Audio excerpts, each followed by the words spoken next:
क्या सिर्फ मुझे ही नहीं मालूम था कि कुएं कितने ज़हीन होते हैं? तो चले, आज की कहानी से आपको भी पता चलता है। एक दिन गर्मी की शिद्दत थी। सूरज आग बरसा रहा था। एक कुआं कई घंटों से उड़ रहा था, लेकिन ऐसे कहीं भी पानी नहीं मिल रहा था। थका हारा और प्यासा कुआं चांग का एक बाग में मिट्टी का घड़ा देखता है।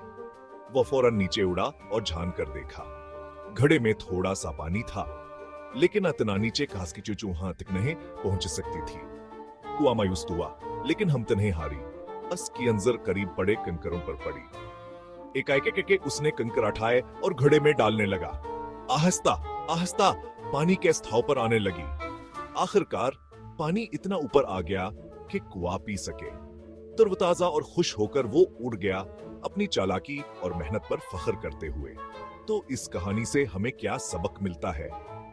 मेहनत और अक्ल से हर मुश्किल का हल निकाला जा सकता है।